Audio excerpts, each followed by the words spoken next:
Have you ever wondered why some people seem to shatter under the slightest pressure, while others emerge from life's greatest tragedies with a brilliance that is almost blinding? We often pray for a life without fire, without the heavy blows of fate, thinking that peace is the absence of struggle.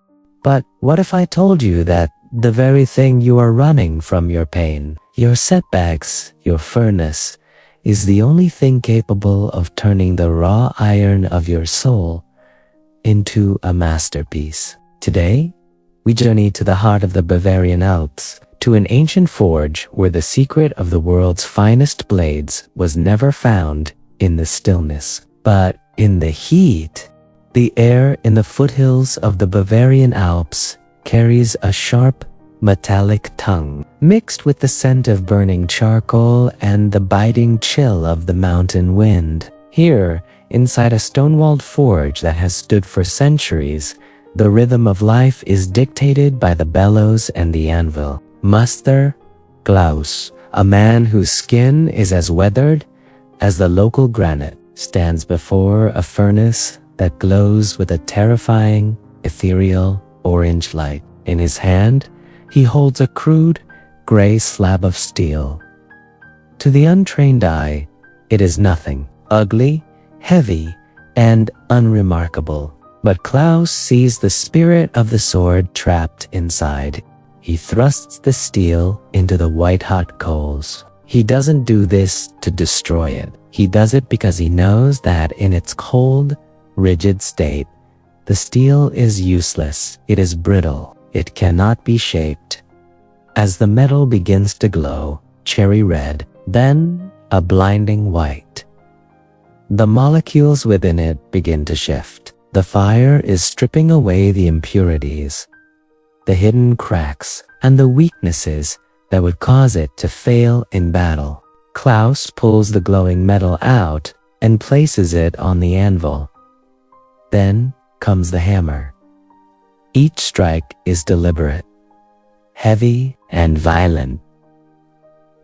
To an observer, it looks like a brutal assault. The sparks fly like dying stars, and the ring of steel against steel echoes through the valley. If that piece of metal had a voice, it would surely scream for the fire to stop, for the hammer to cease its relentless pounding. It would beg for the peace of the cold corner where it once lay as scrap iron. But Klaus knows better. He knows that if he stops now, the steel will remain hafumda, jagged, dangerous thing that serves no purpose. He plunges it into a vat of iced cold water, the Quench.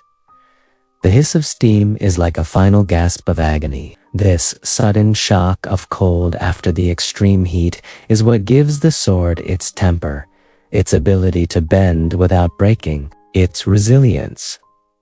He repeats this process dozens, hundreds of times. Heat, hammer, quench. Heat, hammer, quench. Day after day, the metal endures the impossible until, finally, it is no longer a slab of iron. It is a blade so sharp it can part a silk veil, yet so strong it can shatter stones. It has become a king's sword, but it had to pay the price of the fire to get there.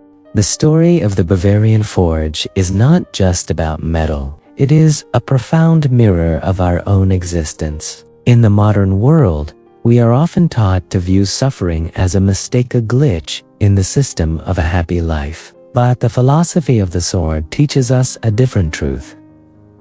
Adversity is the architect of greatness. The fire in your life, that loss, that betrayal, that period of intense loneliness is not there to consume you.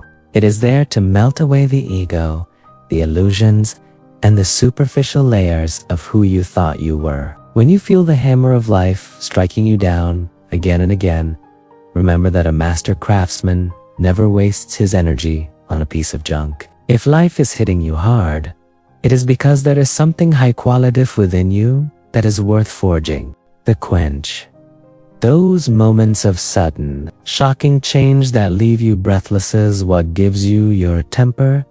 It creates that inner steel that allows you to stand tall when others collapse. I want to speak to you now, not as a narrator, but as a friend who has stood in that same fire. I know what it feels like when the furnace feels too hot to bear. I know the exhaustion of the hammer strikes that seem to have no end.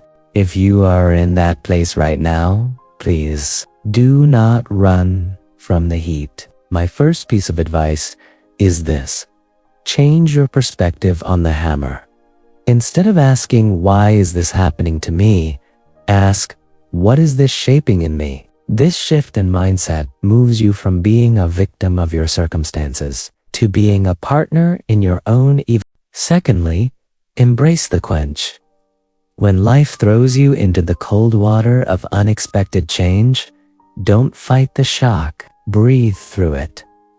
This is where your resilience is being locked in. And finally, trust the process of life itself. Just as the steel cannot see the sword it is becoming, you cannot yet see the strength, the grace, and the wisdom that are being forged in you right now. You are not being broken. You are being prepared. The finest steel in the world is not the one that stayed in the cool shade. It is the one that endured the heat, survived the hammer, and embraced the quench. Your scars are not signs of shame. They are the proof of your transformation. Your pain is not a dead end. It is the gateway to a version of yourself you haven't met yet. A version that is sharper, stronger, and more beautiful than you ever imagined.